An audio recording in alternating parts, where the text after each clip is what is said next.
साथियों नमस्कार। मैं कमलेश्वर सिंह फिर एक नए अपडेट के साथ साथियों उपस्थित हो गया। साथियों, होई है जो सोई राम रचि राखा, को करी तरक बढ़ावई शाखा। साथियों, आपने सुना होगा वही जो ऊपर वाला सोच रखा होगा।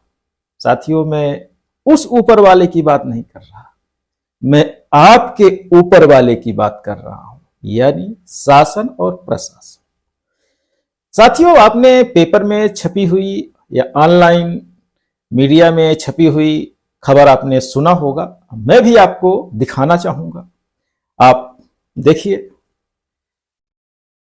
किस तरह से संविदा कर्मचारियों को जो विधानसभा में पदस्थ थे उनको नियमित कर दिया गया है। साथियों, अभी तक मैं सुनता था कि अपने प्रदेश में दो ही तरह के संविदा कर्मचारी हैं। एक वो जो संविदा की शुरुआती दौर में, जब संविदा व्यवस्था मध्य प्रदेश में लाई गई तो उसके शुरुआती दौर में जो रिक्त पद हुआ करते थे उनमें नियमित भर्ती ना करके उन्हीं पद के विरुद्ध संविदा नियुक्तियां की गई। उनको खाली पड़े पदों पर संविदा की श्रेणी दी गई और छोटे शब्द में कहना चाहें तो पद विरुद्ध नियमित संविदा की बात कही गई। उसके बाद आया प्रोजेक्ट, मिशन। आप ये मत कहिएगा प्रोजेक्ट और मिशन हिंदी अंग्रेजी है, जो भी है जैसा भी है, कहीं मिशन लिखा जाता है कहीं प्रोजेक्ट लिखा जाता है, इसलिए मैं बोल रहा हूं। और कई तरह की योजना परियोजना में पदस्थ संविदा कर्मचारी, इसमें भी दो कैटेगरी रखी गई। एक सेटअप के अनुसार स्वीकृत पद, सेटअप के अनुसार अस्वीकृत पद। दो तरह के संविदा कर्मचारी इसमें भी, योजना परियोजना में भी आया। लेकिन मोटा मोटा कहें तो सिर्फ दो ही संविदा कर्मचारी रहे। एक नियमित पद के विरुद्ध जो भर्ती हुई थी और एक योजना और परियोजना में जो कर्मचारी आए। लेकिन ये तीसरा संविदा कर्मचारी कहां से आ गया? जो विधानसभा में पदस्थ रहा और डायरेक्ट उसको नियमित कर दिया गया।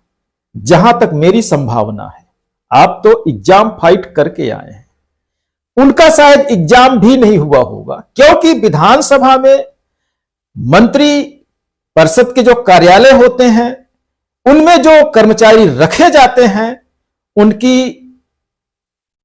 नियमन भर्तियां तो नहीं होती हैं, क्योंकि वहां जो भर्तियां होती हैं बतौर आशीर्वाद होती हैं।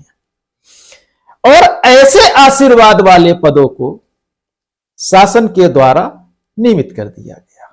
लेकिन जो पूरी मेहनत, पूरी पढ़ाई और पूरी लगन के साथ काम करते आए हैं या कर रहे हैं और आगे करते भी रहेंगे, आखिर उनके लिए नियमितीकरण का आदेश क्यों नहीं बना? नियमितीकरण का नियम क्यों नहीं बना? एक प्रदेश कई नियम। जब मोदी जी, हमारे माननीय प्रधानमंत्री जी कहते हैं कि वन नेशन वन टैक्स होना चाहिए और वन इलेक्शन होना चाहिए, तो फिर वन स्टेट या वन नेशन वन रूल क्यों नहीं होना चाहिए? क्या कर्मचारियों के लिए, आम जनता के लिए अलग अलग नियम बनाए जाएंगे? शासन और प्रशासन अपने लिए सिर्फ एक तरह का नियम बनाएगी? यह कहां की व्यवस्था है? तो साथियों, हमारा कहना का उद्देश्य सिर्फ इतना है, जागरूक बनिए, जागरूक रहिए और जागरूक करिए। क्योंकि आपको शोषण के विरुद्ध यदि लड़ना है तो आपको जागरूक होना पड़ेगा। और एन टाइम पर, कहते हैं जो वक्त पर पकड़ बनाया वही विजय हासिल किया, और जो वक्त नहीं पकड़ा और वक्त पर फिसल गया उसके हाथ से समय भी निकल गया। इसीलिए कहते हैं साथियों, होई है जो सोई राम रचि राखा, को करी तरक बढ़ावई शाखा।